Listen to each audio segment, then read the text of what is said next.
C'est la réaction que j'ai eue quand j'ai regardé la question qui va suivre dans cette FAQ deuxième partie. Bonjour à toutes et à tous et bienvenue dans Cinefiles pour la suite de cette grande foire aux questions. Vous avez été très nombreux à me poser de nouvelles questions suite à la publication de la première partie. Je vous en remercie, j'ai des tonnes de questions, là je suis sûr qu'on va battre le record, ça c'est une évidence. Mais après, ne venez pas vous plaindre, hein. S'il y a trop de parties d'FAQ un peu partout qui durent à chaque fois 50 minutes, arrêtez donc dans ce cas-là de me poser des questions. Moi je ne fais qu'y répondre tout simplement. Donc oui, une seule question sera traitée dans cette partie-là, une question très longue de Kouglof, vous allez la découvrir juste après. Mais avant je voudrais revenir sur une petite chose. Bon, vous avez vu mon travail, enfin une partie on va dire de mon travail sur YouTube. Vous savez que je travaille sur Vimeo, étant donné que Vimeo est un petit peu plus laxiste au niveau des droits d'auteur, mais j'ai été aussi piégé par Vimeo, hein, donc je mets aussi des choses sur YouTube. Donc en gros je travaille avec ces 3 sites de partage vidéo, et ce que vous avez eu pour l'instant ce sont quand même majoritairement des critiques et des analyses, sachant que j'ai fait beaucoup plus d'analyses que ce que vous avez actuellement sur la chaîne. J'en ai fait une centaine. J'essaie d'abord de vous présenter les plus anciennes pour arriver progressivement à quelque chose de plus récent. Ceci étant, les analyses de Disney et quelques autres qui sont dans l'air du temps, comme par exemple le Hobbit, ce sont des analyses qui ont été faites un peu plus récemment. Mis à part à analyser critique, j'ai aussi participé à un live, c'est-à-dire une grande émission en live le samedi soir sur hooper.fr. C'est un site qui parle de jeux vidéo, et dans ce site-là, il y a une émission qui s'appelle le Live avec Mr Cool, qui fait des émissions qui font quand même 3-4 heures. Donc c'est quand même des gros mastodontes, et il cherchait des chroniqueurs. Alors suite à des encouragements de certains membres, moi je me suis proposé. J'ai fait une vingtaine de chroniques qui sont apparues dans ces lives. Toutes ces chroniques-là parlent de films, des fois des choses un peu plus spéciales, un peu plus théoriques. Et moi j'ai quand même envie de vous les montrer sur YouTube, au moins que vous ayez tous pu voir ce que j'ai fait. Donc je pense dans les mois à venir je vais vous faire 2 vidéos qui montreront, on va dire, la dizaine. Je vais faire des vidéos par dizaine, hein, qui montrent la dizaine de vidéos. Ce sont des petites vidéos de 5 minutes, hein, c'est jamais très long. Ce sont des petites capsules, des petites pastilles, comme des Canadiens me l'ont dit, sur le cinéma, que je voudrais vous faire découvrir. Donc je ferai une vidéo globale comme une annonce d'analyse qui vous présentera brièvement les petites vidéos et vous amènera bien sûr à les voir à travers des liens qui seront présents dans la description. Faut juste que je fasse la vidéo, mais là je suis bien occupé par la FAQ, donc ce sera pas avant quelques mois. Ceci étant dit, je crois qu'on va passer à cette fameuse question de Kouglof. Le schéma de création d'un film jusqu'à la fin. À mon avis, tu dois savoir, mais c'est comme si tu voulais tester ma résistance sur le sujet, parce que franchement, c'est très facile de se renseigner. Il me demande également les différences entre ce qu'on fait en France et ce qu'on fait aux États-Unis en termes justement dans la création d'un film. Étant donné que j'ai pas fait de film aux États-Unis, c'est un petit peu dur de te répondre. Bon, alors c'est parti. C'est parti pour la création d'un film.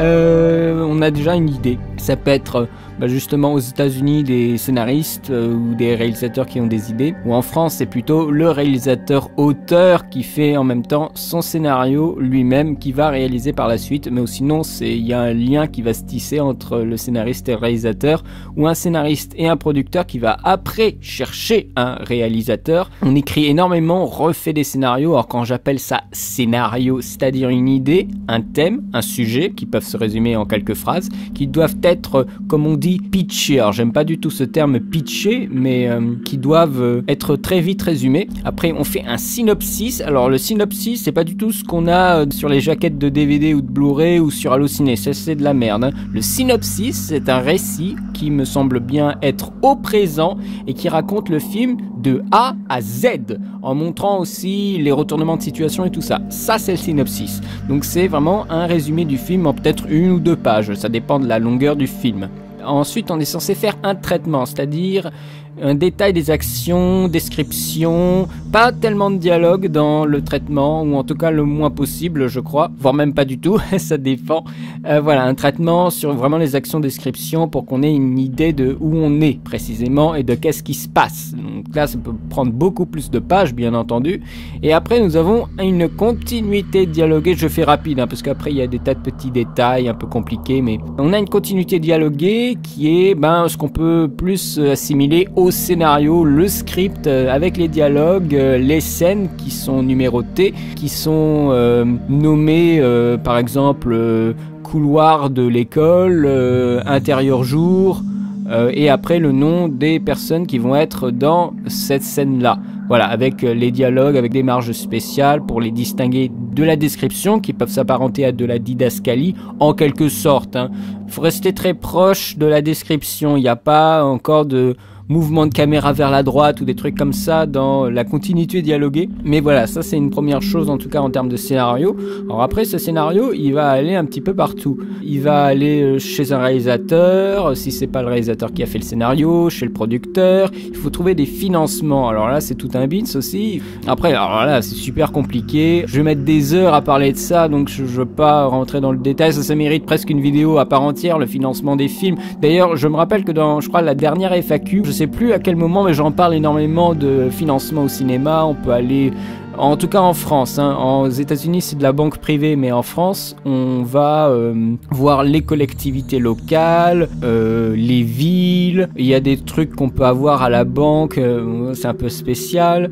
On a aussi des fonds qui sont privés, qui sont pour ça. On a aussi, si on a déjà fait des films, on peut avoir déjà de l'argent. Le mécénat, c'est-à-dire des gens qui vont investir dans les films. Bien sûr, maintenant, aujourd'hui, on a aussi le crowdfunding, c'est-à-dire le financement par Internet. Ça se fait. Et il y a eu, par exemple, là, tout récemment, Véronica Mars, un film Véronica Mars qui a été fait, je crois, à plus de 4 millions de dollars. Le crowdfunding, je sais plus laquelle des plateformes, mais voilà, quand même, réunir, les internautes ont réuni à eux seuls, et juste eux seuls, 4 millions de dollars. Donc on peut vraiment financer un film comme ça. Ça c'est une chance, c'est une aubaine. Il y a 10 ans, on n'avait pas ça. Donc franchement, ça c'est excellent. Voilà, donc il y a tout cet aspect de financement. Les États-Unis, ils fonctionnent par banque privée. Quand on dit les grands chefs d'Hollywood et tout ça, c'est pas les réalisateurs, c'est pas les producteurs. C'est des mecs qui sont au Wall Street, qui gèrent l'argent. C'est pour ça que le cinéma américain est une industrie qui pense beaucoup au fric. Le film doit rapporter, c'est le but premier. Après, s'il est beau, s'il a des critiques et s'il va dans les festivals, c'est ce qu'il y a de mieux. Mais d'abord, le film doit rapporter, il doit être rentable. Donc eux, ils ont des financements beaucoup plus privés. Donc justement, eux, ils prennent des énormes risques par rapport à nous en France. Voilà, par exemple, simple différence entre FR et US, le financement. Parce qu'aux États-Unis, c'est de l'argent qu'ils ont accumulé avec des succès et tout ça, qu'ils essayent de faire fructifier. Et donc, c'est leur argent à eux. Et si ça marche pas, ils ont des sacrés problèmes. Il y a des sociétés qui sont tombées parce qu'ils ont eu des gros bids. Je pense par exemple à Carolco, qui a sombré après l'échec commercial de L'Île aux Pirates, qui est pourtant un film, j'aime beaucoup L'Île aux Pirates, mais les Carolco, elle a coulé Carolco. Alors qu'elle avait quand même produit Terminator 2, Basic Instinct, je crois Cliffhanger aussi, enfin voilà, il y a quand même des films qui sont assez connus. Voilà, Carolco était tombé parce que voilà, il y avait trop d'argent en jeu et le film n'avait pas marché. Or qu'en France, on peut faire des bids les uns après les autres, on s'en fout parce que le système ne fonctionne pas comme ça. Le système peut permettre aux réalisateurs, même s'ils n'ont pas eu des succès vraiment et que le film n'a pas été rentabilisé, le système peut nous permettre de continuer à faire des films. C'est bien, mais en même temps, ça incite aussi les gens à continuer à faire de la merde. Non, mais c'est pour ça aussi qu'en France, en tout cas les jeunes générations dont je fais partie, on a un petit peu de mal à voir le cinéma français comme un truc vachement bien et qu'on a trop envie d'être à l'intérieur et tout ça. C'est pour ça que voilà, nous, en tant que jeune génération, il faut sortir le cinéma français de côté un peu parigot, quoi. Non, mais c'est un peu méchant de dire comme ça, mais ouais, il y a beaucoup d'histoires, c'est pas des trucs qui nous intéressent. On est jeunes, on a des nouvelles technologies, les possibilités de faire des films avec des moyens plus bas, de faire des effets spéciaux, des trucs comme ça. Donc oui, voilà, le financement est différent. Alors qu'on a fait ça, alors là, j'en suis qu'au début, mesdames et messieurs.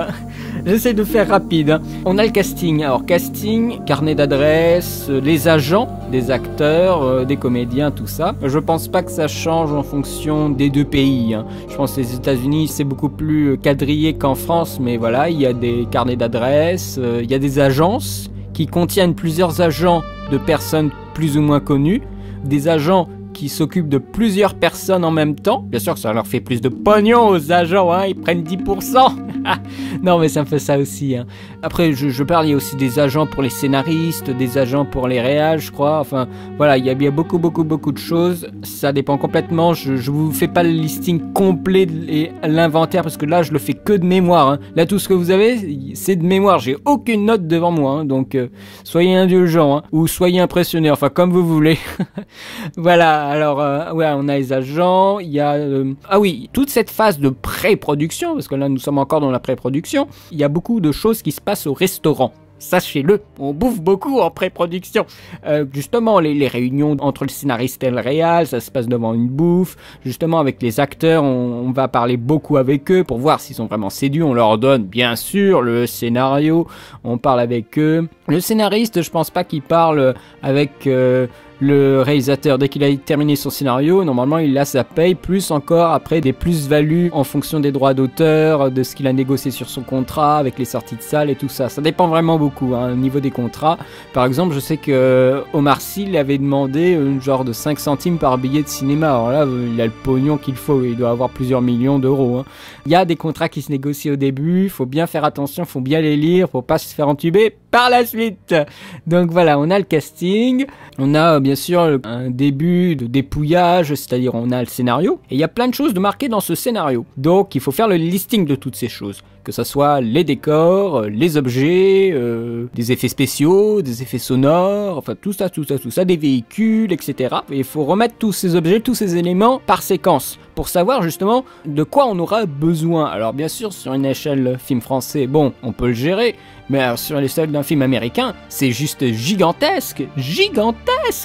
Imaginez les gros blockbusters, mais eux ils fonctionnent, c'est des monstres, hein. Ils ont presque une équipe entière qui s'occupe que de ça, alors qu'en France ça peut être juste l'assistant réalisateur et un autre clampin, peut-être le stagiaire, voilà. Alors qu'aux États-Unis c'est peut-être une équipe complète qui est justement sous la direction de ce qu'on pourrait appeler le directeur artistique. En France on n'a pas de directeur artistique, à part pour des films qui ont beaucoup d'argent et qui justement s'inspire du modèle américain, qui est un modèle fiable pour des productions qui sont coûteuses. Alors qu'en France, ben justement, on n'a pas souvent des films coûteux ou des films qui nécessitent vraiment un travail artistique assez compliqué sur les objets et tout ça. Là, par exemple, les films d'époque, ou les films un peu heroic fantasy, ou les films de science-fiction, là, on a besoin d'un peu plus de monde pour gérer, pour faire que ça soit cohérent. Voilà, parce que justement, le directeur artistique, il est là pour faire que l'univers soit cohérent, soit en adéquation avec l'idée du scénariste, peut-être même carrément d'artistes peintres qui ont déjà fait des croquis, parce que bien sûr quand on voit les livres sur la création de films ou les making-of, là par exemple ceux du Hobbit, il y a des artistes qui font des croquis pour la 3D, donc les mecs ils arrivent dans la salle de peinture ou de dessin avec des lunettes 3D, ils regardent les dessins en 3D, donc voilà, il y a des départements, en France on n'en a pas du tout, et aux États-Unis il y a des départements entiers qui sont là depuis toujours. Et encore, ça dépend complètement des budgets des films, parce que bien sûr, il n'y a pas de direction artistique et d'artwork et tout ça. Quand on fait un film qui se passe, voilà, un petit drame à l'intérieur de New York, ou les films de Woody Allen, bah ouais, par exemple, les films de Woody Allen, il n'y a pas, je pense pas qu'il y ait de directeur artistique. Quoique c'est beaucoup plus ancré dans la structure américaine qu'en France, mais il y a pas d'artwork, voilà, donc ça dépend complètement des productions, de ce que ça va être, à quel genre le film se rattache. Alors ensuite, on continue un peu dans la pré-production là. Ça va être immense comme... Je sais pas combien de temps ça va durer cette question, hein. J'essaye de faire rapide, hein. Pour la deuxième fois. Ensuite, bon, on commence à avoir l'équipe technique. Alors bien sûr, les réalisateurs, ils savent avec qui ils veulent travailler, parce qu'ils ont souvent déjà travaillé avec des gens. Donc soit il y en a qui sont vaillants et courageux, qui vont essayer des choses, et bien sûr essayer des gens, travailler avec des gens. Et puis il y en a d'autres, ils vont rester dans une petite famille. Alors moi je pense tout de suite à Christopher Nolan, qui est un exemple très très facile. Il a toujours son compositeur, son chef de la photo, son monteur, les mêmes acteurs des fois. Voilà, c'est une espèce de famille qui se rencontre. Ça doit être super sympa de se retrouver peut-être 2 ou 3 ans après le dernier film. Ah salut, comment tu vas? Allez, on va faire un nouveau film. Ils se connaissent, ils connaissent leurs limites, ils connaissent ce qu'ils peuvent demander aux autres. C'est très rassurant pour avoir fait des courts-métrages. C'est agréable de savoir qu'avec cet acteur, je me sens bien. J'aime bien travailler avec lui, comme avec d'autres personnes. Et on n'ose pas souvent aller vers l'inconnu et chercher d'autres gens. Ça, c'est très compliqué. Et du coup, après, ça fait justement cette idée de forteresse dans laquelle les jeunes qui veulent rentrer n'arrivent pas à rentrer parce que c'est un milieu très fermé, très cloisonné, très familial. C'est pour ça que, voilà, s'il y en a parmi vous qui arrivent tout d'un coup à rentrer dans le milieu, même, je parle aussi pour moi, hein, soyez humble et soyez vraiment ouverts si vous avez les possibilités de faire entrer des gens, et voilà, des jeunes qui sont sympas et qui sont compétents et qui ont vraiment envie de travailler là-dedans. Ouais, n'hésitez pas, hein, c'est très important de casser cette ambiance de forteresse, voilà, qu'est le cinéma français ou qu'est le cinéma tout court. Il faut, voilà, on est dans une autre optique aujourd'hui, donc il faut essayer de dépasser les gros clichés de la grande porte qui ne s'ouvre pas, voilà, en essayant d'être ouvert aux gens et d'être ouvert aux... Et c'est moi qui dis ça en plus, moi qui suis assez conservateur. Oui, non, je suis un peu conservateur, faut pas se voiler la face, mais... oui, il faut rester ouvert le plus possible en tout cas. Donc voilà, il y a cette équipe technique qui se met en place, il y a un travail de repérage, bien entendu, je mets dans les trucs dans le désordre, hein. Normalement il y a un ordre assez précis, mais voilà, il y a le repérage des décors. Il y a des essais de costumes, les fameuses séances où on commence à parler un peu de mise en scène, de qu'est-ce qu'on aura besoin en décor, si ce sera en studio, si ce sera en extérieur, des storyboards bien entendu. Alors on peut faire appel à des professionnels qui font des super storyboards, on dirait des BD carrément, ou alors on le fait soi-même, bon ça casse pas des briques, mais quand ce sont des films un peu compliqués ou à l'esthétique particulière, là vaut mieux faire appel à quelqu'un qui sait bien dessiner pour qu'il puisse faire vraiment quelque chose de précis, pour que le chef-op il ait une idée bien précise de la faire. Alors ensuite, les plannings. Il faut faire des grands plannings qui commencent assez tôt quand même. On estime le temps, le climat, parce que si c'est des trucs qui se passent en été, il faut faire attention, il faut tourner en été, il faut être renseigné vraiment sur les météos, il faut bien sûr toutes les autorisations. J'ai failli oublier ça, mais bien sûr, j'ai oublié des tonnes de trucs, hein, sachez-le, hein. C'est pas exhaustif, hein. Voilà, il faut des tonnes d'autorisations. Alors ça peut prendre des mois. Imaginez une autorisation pour tourner dans le Louvre. Alors je sais pas comment il a fait Ron Howard pour David Chicode, mais ça a dû être coton, hein. Et même je crois qu'il y a une grosse partie qui a été refait en studio. Enfin voilà, les Américains, on va même pas tourner au Louvre, on va tourner dans le studio, on va refaire le Louvre. Voilà, ils prennent des tonnes de photos des couloirs et le refont dans un grand studio. Ils refont les couloirs du Louvre carrément. Enfin voilà, les Américains, s'embourment même pas des détails. Bon, on va refaire le machin en entier. Alors que là en France, on essaie de se carcasser pour rentrer dans le Louvre.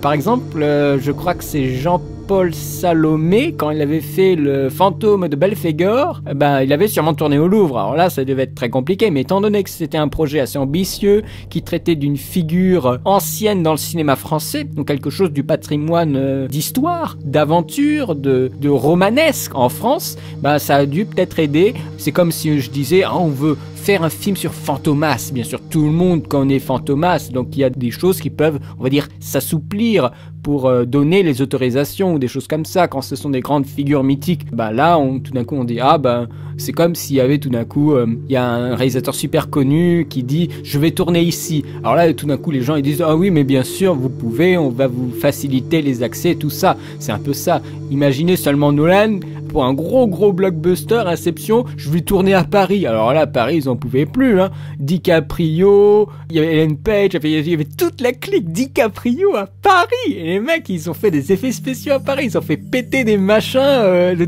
tous les côtés. Enfin, c'était super impressionnant. Bien sûr, ils monopolisent totalement la totalité des lieux. Les magasins, ils sont bloqués. Donc les mecs, ils prévoient tellement d'argent. Les mecs, ils ont tellement de pognon qu'ils financent, on va dire, ils donnent au magasin qui est fermé l'équivalent de ce qu'il pourrait gagner en 1 mois ou 2 mois. Enfin, ça dépend du temps où c'est bloqué. Vous imaginez du truc? La pâtisserie, par exemple, qui doit fermer parce qu'elle est juste au milieu du tournage d'un gros film, eh bien, elle est quand même payée. C'est quand même énorme. Après, bien sûr, il faut que la clientèle revienne. Alors ça, des fois, ça peut être un petit peu difficile. Peut-être que non, mais imaginez le pognon. C'est pour ça que les productions américaines, quand elles débarquent ici, c'est monstrueux. Et à un moment, il y avait dans Sherlock Holmes 2 une scène, mais juste 2 plans, je crois, ou 1 plan, c'est tout, où il y avait dans Sherlock Holmes 2 une espèce d'explosion. C'est au début du film, un assassinat. Eh bien, ils avaient bloqué la cathédrale à Strasbourg. Ils avaient refait toutes les façades des boutiques. Ils avaient enlevé toutes les lampes. Ils avaient fait un travail de décor de fou.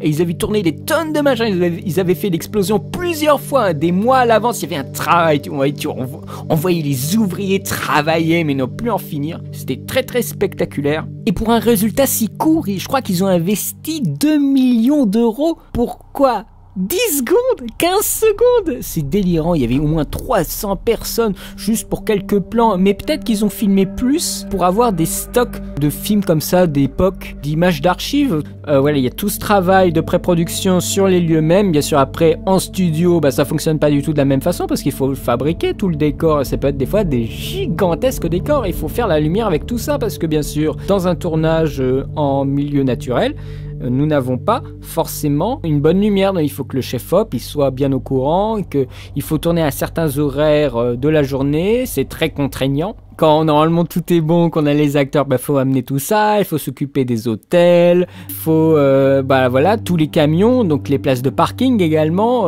pour essayer de loger tout ce beau monde. Et je parle pas forcément des acteurs, mais je parle aussi de tout le matériel lumière, du son, de la caméra, des travelling, des rails de travelling, voilà, et tous ces mondes qui arrivent, donc il faut presque des bus entiers. Voilà, du covoiturage s'il y a besoin. Ouais, mais je pense qu'ils ont carrément des bus, hein. Ils arrivent là comme des touristes. Mais voilà, mais il y a tout le monde, hein. Il y a les costumières, les maquilleuses, le steadicammer s'il y a besoin, parce que c'était pas le chef-op qui fait le steadicam, hein. Le steadicam, c'est un mec qui est payé, je crois, il est payé 4000 € la journée, hein, parce que il faut la tenir la steadicam, c'est pas un petit bras, hein. Et voilà, c'est un gros bras, il faut tenir ce bras, c'est très lourd, et il y a des professionnels qui font ça, qui sont payés juste pour cette fonction-là. Steadicammer. Voilà, comme il y en a qui sont juste payés pour faire le focus. Voilà, donc c'est assez délirant, hein. Voilà, on a toutes ces personnes qui peuvent faire entre 50 et 300 personnes. Ça dépend de l'amplitude du budget. C'est plus par rapport au budget qu'on voit le nombre de personnes. Mais des fois, pour un court-métrage, ça peut être 15, 20 personnes, hein. Si on cumule le truc minimum, ça fait quand même du monde.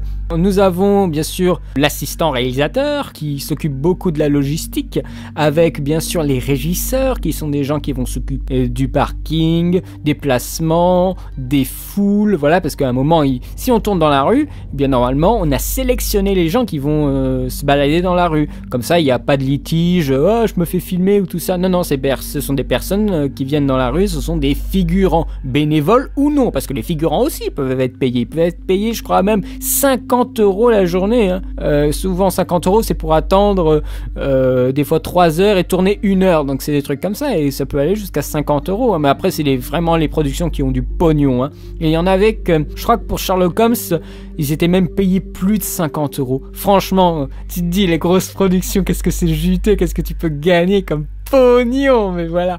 Et encore, c'est juste figurant, parce qu'il y a les figurants, il y a les silhouettes, et après il y a les cascadeurs, les doubleurs physiques, les doubleurs aussi, comment dire, corporels, on peut dire, hein. Par exemple, s'il y a, je me rappelle, certaines scènes, on va dire, de nu, qui sont un peu délicates, par exemple, une actrice connue qui est dévêtue et qu'on voit de dos, des fois, on va dire, elles ont l'âge qui travaille contre elles, donc c'est bien sympa les liftings et la liposuction et tout ça, mais ça suffit pas, et des fois, il y a des doublures cul. Non, c'est une façon de parler, mais de toute façon, il y a beaucoup de doublures physiques. Il y a très peu de personnes qui font leur cascade tout seul. Je pense à Jackie Chan, mais lui, il s'est mis dans la tête qu'il veut faire ses cascades tout seul, et quand il pourra plus, je crois qu'il fera plus de films. Mais autrement, voilà, toutes les stars ont des doubleurs. Et là, vous dites, oh putain, il a fait un truc trop fou, mais non, c'est même pas lui, c'est le doubleur. Ou alors la star en numérique, avec la tête qui change. Je me rappelle d'un moment dans Jurassic Park, il y a la fille, là, je sais plus comment elle s'appelle, Lex, je crois, qui va se faire attraper par un raptor et elle lève la tête vers la caméra, elle s'en sort indemne. Mais le moment où elle levait la tête vers la caméra, c'était le visage de la doubleuse, de la cascadeuse. Et avec les effets numériques, on a changé ce visage par celui de l'ex, de la véritable actrice. Donc voilà, maintenant, l'acteur, en fait, il est juste là pour des dialogues, quoi. Oh, c'est bon, pour marcher, c'est limite, hein. Moi, je crois qu'on va prendre un doubleur, hein. Doubleur marche, doubleur balade. Non, mais des fois, c'est presque ça, c'est presque ridicule. Les gens ne veulent même plus... Enfin, en même temps, ils ont une image à garder. Donc, bon, voilà, c'est comme ça, c'est les stars, c'est les acteurs et tout ça. Ils viennent en dernier sur les plateaux.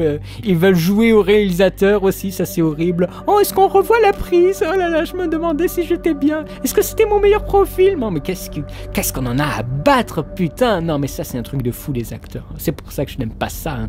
Mais voilà, on a tout ce beau monde qui se met en place. Quand enfin tout est bon et que le réalisateur il est ok, moteur, alors on dit moteur, alors il y a le moteur qui tourne, c'est-à-dire le moteur de la caméra, il y a le son qui se met en place aussi, il y a le cadreur qui dit que c'est cadré, le mec du son il a intérêt à être prêt, bien sûr avec le perchman, et encore je dis perchman, les sons sont doublés avec souvent des HF, donc des petits micros qui sont quelque part sur le corps, ils peuvent être dans les cheveux, sous la cravate, des trucs comme ça, pour capter au plus près les sons des personnages principaux.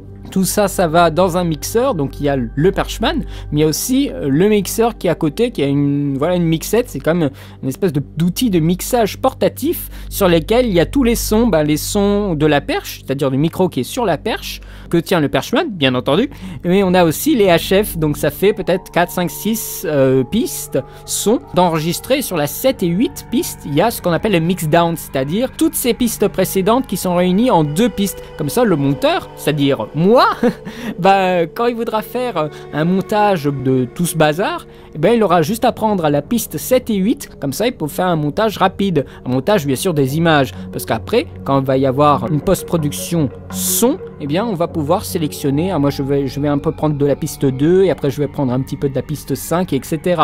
Donc voilà, il y a beaucoup de travaux qui doivent être bien faits au tournage pour faciliter le montage, ça c'est évident. Donc voilà, quand tout le monde est prêt, quand le mec il a dit que c'était cadré, il y a le mec qui dit action, on dit couper. À partir de là, nous avons la script qui a chronométré la prise, à peu près, bien sûr c'est un minutage approximatif, comme il y a eu un pré-minutage de la totalité du film, pour donner un aperçu, parce qu'on dit souvent qu'une page de script ça équivaut à 1 minute à peu près, donc un script, un scénario qui fait 175 pages, on peut imaginer que le film pourrait faire 175 minutes à peu près. La script elle note plein de choses, c'est elle qui fait des rapports pour le monteur, encore une fois, qui dit si la prise elle va être bonne, donc elle discute avec le réalisateur. Elle va cercler les prises qui sont ok, elle va donner des remarques, à lui là il a fait un mauvais geste, j'ai entendu un petit bruit, elle va demander à la personne de l'image s'il y a eu des problèmes, elle va demander au son s'il y a eu des problèmes, voilà, c'est elle qui fait aussi des liens avec les différents postes techniques pour être sûr que la prise, est-ce qu'elle est bonne ou non. Pendant ce temps, nous avons l'assistant réalisateur et le reste de l'équipe qui font l'autre plan si le réalisateur a dit que c'était bon, ou ils font toujours des trucs par sécurité, mais des fois on peut cumuler beaucoup de choses. Et encore là, je vous dis, c'est un truc de tournage, mais de base, parce qu'imaginez seulement que le réal, il sache même pas ce qu'il veut. Et là, ça peut être délirant, hein, ça, on peut enchaîner 15-30 prises, plus, parce que le mec, il sait pas ce qu'il veut, parce qu'il l'a pas pensé, parce que, oh, tout d'un coup, il découvre le décor, oh là, on pourrait faire plutôt ça. Après, et au fur et à mesure, justement, le mec, il a pas été clair avec ses acteurs, et il y a toujours des petites modifications, et ainsi de suite, enfin, voilà, ça peut être délirant, hein. Et c'est pour ça que les films, par exemple, là, le dernier de Keshish, là, j'allais dire Adèle Blanc-Sec, n'importe quoi, La vie d'Adèle, c'est fou, ils avaient 600 heures de rush, 600 heures, c'est complètement fou. Normalement, un film normal, c'est 180 heures, à peu près, hein, c'est l'estimation à peu près, hein. Et bien là, 600 heures, mais parce que le mec, il refaisait les scènes et ainsi de suite, ils ont mis 10 jours pour la scène de cul, enfin c'est un truc de malade. Non seulement ça use les acteurs, mais ça use les techniciens.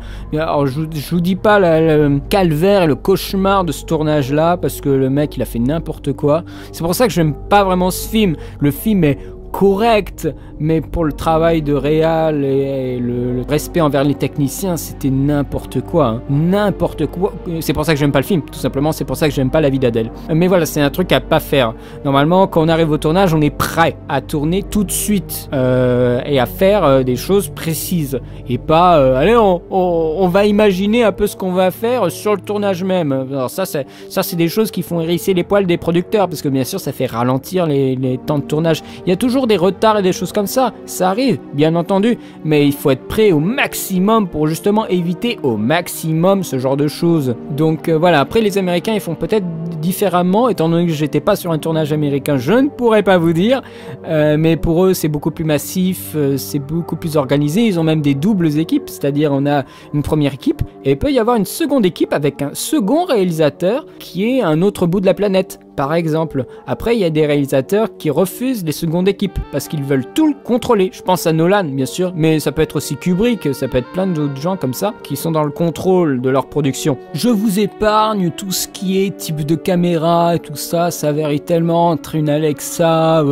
certaines caméras de Sony qui sont assez performantes, les caméras un peu plus spécialisées, par exemple la caméra fantôme qui filme à, on va dire, un minimum, façon de parler, à 1000 images par seconde, ce qui permet un mouvement très fluide, et donc c'est parfait pour les ralentis. Des caméras qui sont beaucoup plus volumineuses, du 70 mm, de l'arrêt des pics, voilà, on tourne en 2K, on tourne en 5K, là c'est des configurations techniques, mais c'est pas vraiment dans la création du film, ça c'est des choses qui se décident avant, et c'est beaucoup plus technique, et je pense pas que tu souhaites ce genre de détails, parce qu'alors là, il faudrait faire une vidéo à part, hein, pour ça, pour les types de caméras et tout ça.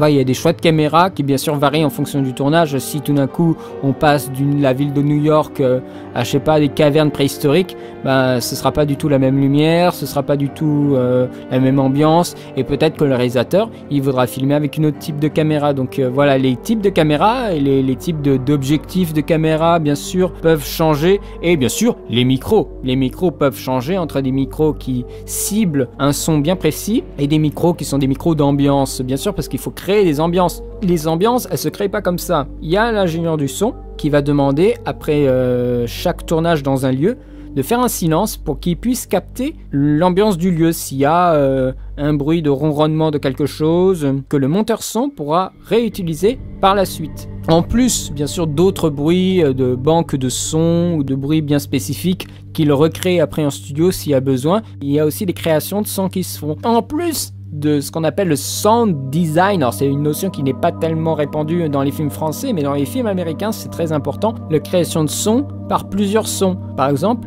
un claquement de porte, c'est pas juste un claquement de porte. C'est des fois un claquement de porte qui se fait en 3 ou 4 sons, voire même plus. Il y a des fois des sons qui durent 1 seconde, même pas. Et vous n'avez pas la moindre idée du nombre de sons qu'il a fallu pour créer ce son unique. Des fois 10 sons qui font un seul son. Une explosion, c'est pas juste une explosion. C'est 15, 20 sons des fois. Ça peut aller très très loin. Aujourd'hui, on est vraiment dans un déballage de techniques parce que le numérique nous permet une énorme précision. C'est le plus intéressant et le plus dangereux, j'ai envie de dire, c'est que ça peut prendre énormément de temps, il faut être très très spécialisé pour faire tout ça. Alors après ce tournage, on va dire qu'il a tourné en numérique, parce que maintenant, ça me fait bien marrer quand on représente encore le cinéma avec des bobines de film, mais en fait maintenant on devrait représenter le cinéma avec des disques durs. C'est moins sexy, mais c'est comme ça, parce qu'on est passé au numérique. Donc maintenant nous avons tous nos rushs sur des disques durs, nous n'avons plus sur des bobines de film, parce que sinon il aurait fallu encore une étape supplémentaire, l'étape du laboratoire, qui fait développer tous ces bobines de film pour qu'après on puisse le monter. Alors bien sûr on pouvait le monter sur un banc de montage analogique, avec la bobine, on la fait défiler, on coupe, on a un scotch pour recoller et tout ça. Mais maintenant, du négatif en pellicule, on le fait passer en numérique. Ou alors carrément on a directement des disques durs avec les fichiers. On monte. On doit d'abord faire du dérushage, c'est-à-dire qu'on va s'aider de tous les rapports de la script, c'est-à-dire un rapport de script sur les prises, est-ce qu'elles sont bonnes, pas bonnes, l'acteur est fait qui, que, quoi, dont, où, rapport image et rapport son, on discute avec la script, on met en place la structure de dossier, c'est-à-dire que, bien sûr, un montage d'un long métrage, c'est composé d'images, de sons, mais quand je dis images, c'est-à-dire de la vidéo, peut-être de la vidéo d'archives, peut-être des graphiques, peut-être des typologies spéciales, des effets spéciaux, voilà, plein de choses. Donc tout ça, c'est dans un dossier image, on va dire, mais il y a aussi le dossier son, des musiques, des sons additionnels, des sons d'ambiance. Donc il faut créer un organigramme, une structure de dossier pour ranger tous ces éléments, pour que ça soit propre. Et après, il faut faire du dérushage. Alors, dérushage sur quoi? On a plusieurs logiciels, on a la chance quand même d'avoir un choix de logiciels. En fait, il y en a deux. Avid Media Composer, qui est une grosse machine, enfin un gros logiciel très puissant, très performant, très précis, mais très difficile à manier. Enfin, en tout cas, il se manie pas aussi facilement que Windows Movie Maker. Hein. Et il y a aussi Final Cut Pro. Alors, la version 7, parce que c'est la plus répandue, la version 10, elle est un petit peu différente et elle n'est pas encore dans tous les foyers, si je peux m'exprimer ainsi. Mais en principe, ce sont ces deux-là. Mais il y a Premiere qui revient un peu au goût du jour, mais qui a encore mauvaise presse auprès des monteurs de films. Donc c'est plutôt sur Avid qu'ils travaillent généralement. Donc sur Avid, on fait un organigramme du dossier par séquence, par jour de tournage. On commence à dérusher, on renomme les fichiers pour bien sûr que ça soit lisible par le monteur. Alors ça, bien sûr, c'est l'assistant monteur qui fait ça. Il faut que l'assistant monteur facilite le travail du monteur qui va arriver par la suite. Alors bien sûr, il y a toute une hiérarchie également. Sur le tournage, on a le réalisateur, on a le producteur, on a l'assistant réalisateur, le deuxième assistant réalisateur, le troisième assistant réalisateur. Voilà, en fonction des rôles, le troisième assistant réalisateur, il peut s'occuper des foules, par exemple des figurants. Le deuxième, il peut s'occuper de rôles secondaires, un peu de la machinerie. Éventuellement, le premier assistant, il s'occupe de donner le tempo pour les autres séquences. S'il y a un tournage qui est long, qui doit s'enchaîner rapidement. Eh bien, au montage, il y a un peu la même chose. On a le chef monteur, c'est celui qui va tout superviser. On a le monteur son, le monteur image, le mixeur, un étalonneur s'il y a besoin. Voilà, on a aussi toute une équipe. On va dire qu'on a terminé la séquence de dérushage. Je fais rapide, hein, je vais pas dans le détail. Hein. Il y a le montage image qui va commencer. Alors il y a le monteur image qui arrive, qui commence à monter les images avec justement cette idée de mixdown, c'est-à-dire les 6 pistes qui avaient été capturées au montage, eh bien sont résumées, vraiment synthétisées en 2 pistes qui sont les pistes 7 et 8 du mixeur que porte l'ingénieur du son sur le tournage. Donc il va pouvoir au moins monter les images avec un son approximatif parce que c'est le monteur image, ce n'est pas le monteur son, ce n'est pas lui qui va s'occuper de monter du son, mais il a besoin quand même d'un son témoin de référence pour monter ces images, pour qu'elles soient cohérentes, parce que sinon s'il monte sans le son ça peut être un peu compliqué, voilà. Donc il s'occupe de ça, il fait son montage image, c'est pas mal, il s'occupe du générique, ok. Ensuite il y a le monteur son qui va arriver, il va monter les sons directs, donc qui ont été faits au tournage, il va monter les ambiances, il va monter en fonction des prises, c'est-à-dire s'il trouve que le son direct de la prise 5 et elle est pas très bonne parce que la perche a mal pris le personnage parlant, eh bien le monteur son il va aller chercher du côté de ces petits micros HF qui sont près du visage, près de la bouche, pour avoir un son peut-être un peu plus clair, un peu plus intéressant. Mais il ne fait que juste monter. Il ne commence pas à faire des effets sur le son. C'est juste un monteur, c'est-à-dire qu'il va agencer les sons, comme le monteur image va agencer les images. Il fait tout son montage, il peut faire déjà de la musique. Alors bien sûr, après, il faut travailler cette image et ce son. C'est pour ça qu'on a après des spécialistes. On a l'étalonneur. Alors l'étalonneur, c'est un mec qui va s'occuper de la lumière et de l'image au niveau de sa couleur, de sa colorimétrie. Il va donner des couleurs chaudes, froides à l'image. Il va isoler. Maintenant avec le numérique c'est génial parce qu'on peut isoler des zones et les travailler pour faire en sorte qu'elles soient plus claires, qu'elles soient plus nettes. Par exemple, le film a été sous-exposé à la lumière, c'est-à-dire que le film est très sombre. Eh bien l'étalonneur, il va travailler cette image pour qu'elle soit correctement éclairée. Bien sûr, il ne peut pas vraiment créer, ou c'est très difficile, des sources de lumière. Donc il faut quand même qu'il y ait un peu de lumière. Mais il peut recréer, on va dire, un dynamisme, il peut augmenter les gammas, il peut s'arranger pour que l'image soit plus propre à l'image au niveau de la couleur et de la lumière. Et après, il peut faire un étalonnage plus forcé pour donner de l'ambiance. Voilà, il peut travailler l'image. Hein. Et le mixeur, ben lui, il doit spatialiser le son à travers des tonnes de filtres. Je pense que c'est lui qui travaille aussi le son au niveau des effets. Par exemple, si on a un son d'une personne qui parle à travers un téléphone, eh bien c'est un effet que le mixeur sûrement doit faire. Je pense que c'est lui qui doit faire ça, ou alors ce sont les sound designers aux États-Unis en tout cas. Et voilà, aux États-Unis, le son peut devenir très très important. Une piste son correspond à un seul son particulier. C'est pas on va mettre un peu de son d'ambiance et après juste à côté on va mettre la musique. Et non, c'est une piste pour un son. Donc autant chez nous on peut avoir, on va dire, 50, 75, 80 pistes. Aux États-Unis ils peuvent en avoir 300.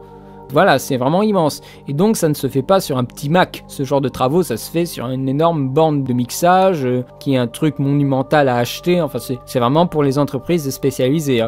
Comme pour l'étalonnage. D'ailleurs, l'étalonnage, comme le mixage, se font en principe en auditorium. C'est-à-dire, ce sont des modèles réduits de salles de cinéma. C'est-à-dire, ils ont des grands écrans, mais ils ont aussi une configuration sonore comme les salles de cinéma pour que le mixeur il fasse quand même un mixage dont le résultat est équivalent à ce qu'on aura en salle. Donc, il faut qu'il soit dans les mêmes conditions d'écoute, bien entendu. On fait générique, il y a des effets spéciaux, bien sûr. Alors, les effets spéciaux, il y a des choses qui peuvent se faire encore par la suite. On va dire que le son est très mal pris. Ça peut arriver, que les acteurs, il y a des problèmes de parasitage ou tout ça, ou que les conditions de tournage étaient exécrables, par exemple il pleuvait ou des trucs comme ça. Eh bien, on va faire de la post-synchronisation, donc de la post-production sur les voix. Donc, il faut rappeler les acteurs. Alors, bien sûr, en Amérique, ils font ça très très souvent. Ils sont très habitués à ça. Et ils ont des techniques pour que les acteurs ils se mettent tout de suite dans le bain. En France, c'est beaucoup plus laborieux. En France, on n'est pas habitué à faire beaucoup de post-production pour la post-synchronisation, de la post-synchro. Donc, ce qu'on fait, c'est qu'on essaie de remettre l'acteur dans le bain. Alors, bien sûr, il y a l'image qui défile devant. Après, on a un texte. Et l'acteur, il a besoin peut-être plus de temps. L'acteur français. Ce qui peut poser des petits soucis. Alors que les Américains, ils se répètent le texte. Ils ont un casque où ils entendent le texte plusieurs fois. Et après, hop, ils y vont. Alors qu'en France, il faut qu'ils se remettent dans le bain, voilà, il faut les réconforter. Alors ils peuvent même se poser la question, mais s'il faut faire la post-synchro, ça veut dire que j'étais mal, ou enfin voilà, et hop, les acteurs français c'est de la merde. Non mais voilà, mais non mais il y a pas photo. Un acteur américain qui joue et un acteur français qui joue, franchement, je préfère l'acteur américain. C'est beaucoup plus carré. Ils se posent pas des questions. Les Français, là, ils essayent de faire justement leur sauce de l'acteur studio. Oh, moi, je suis un grand artiste. J'ai besoin de savoir le passé du personnage. Non, les acteurs américains, tu joues le mec effrayé, l'acteur, il va dire OK, et il joue le mec effrayé. Ça marche. Ça marche, en tout cas, en montage. Ça peut faire un peu con au tournage, mais ça marche en montage. Et j'ai essayé cette technique. J'ai essayé de leur dire, tu fais ça. Maintenant, le mec il fait ça maintenant et ça marche. Donc il n'y a aucun souci à ce niveau-là. Les acteurs français sont pas assez souples. Il y en a qui fonctionnent très très bien. Justement, j'ai essayé cette technique avec certains d'entre eux, ça marche. Et les mecs ils sont contents parce qu'ils enchaînent les trucs. Et finalement quand ils voient le résultat ils disent ça marche parfaitement bien. Voilà, ça c'est une technique américaine. Les techniques françaises c'est plus long, il faut plus expliquer les choses. Et bien sûr on est justement dans un cinéma de l'acteur. Voilà, on fait des choses énormément pour l'acteur et justement, et ça se retransmet après la suite, pour la promotion d'un film. La promotion d'un film, on fait jamais venir le scénariste, on fait jamais venir le monteur ou le chef opérateur pour parler de son travail, de comment ça s'est passé, des plans qu'il y aura dans le film, des trucs comme ça. Non, des fois le réalisateur, des fois, je dis bien des fois, et autrement c'est que l'acteur. Alors comment voulez-vous faire des cinémas sains d'esprit avec une mentalité pareille? Parce que l'acteur il a un super ego et donc il va dire n'importe quoi. Enfin non, il est briefé par les agents, par les producteurs et tout ça. C'est pour ça qu'il dit à chaque fois un texte très conventionnel concernant le film. Ce film était incroyable, je travaillais avec des gens formidables. Ce qui est peut-être le cas aussi, mais ce qui est peut-être pas le cas aussi. Donc il faut arrêter de dire des conneries. Les acteurs ils jouent aussi des rôles quand ils font la promotion des films. C'est pas eux qui parlent, c'est eux en tant que vendeurs d'un produit. Si on peut parler d'un film, d'un produit, parce que c'est un peu ça, franchement, ces émissions dans lesquelles l'acteur vient, c'est qu'il essaye de nous vendre un produit et pas un film, parce que des fois les films qu'ils vendent comme des produits, c'est des films formidables, mais en fait ils font de la contre-publicité, enfin voilà. Moi, les acteurs, c'est très délicat. Il y a des acteurs qui sont bien français. En tout cas, les expériences que j'ai eues, c'était pas très concluant. Et donc voilà, on fait de la post-synchronisation, ça peut prendre du temps, parce que si l'acteur il fait fait n'importe quoi, il faut recommencer, et ça l'use parce que ça l'énerve, parce qu'il travaille dans un lieu complètement silencieux. Donc si tout d'un coup, imaginez qu'il faut faire de la post-synchronisation lors d'un passage où il y a une course-poursuite en voiture et tout ça, et le mec il est tout con quoi, parce qu'il n'y a aucun bruit, donc il se sent pas du tout dans l'ambiance, il faut le remettre dans l'ambiance. Donc là c'est le réalisateur qui doit parler avec lui, voilà, donc c'est très très compliqué. Et puis imaginez des effets spéciaux qui nécessitent peut-être des tournages à part dans des studios, des trucs de fond vert. Bien sûr, les fonds verts, la plupart du temps, c'est par la suite, mais imaginez qu'il y a des incrustations de quelque chose, donc il y a encore du tournage. Quand on a terminé avec les acteurs, c'est des fois des choses qui sont rajoutées par la suite, des tests, des maquettes par ordinateur, voilà, c'est très très compliqué. Et souvent, ces technologies, on les utilise pas tellement dans le cinéma français.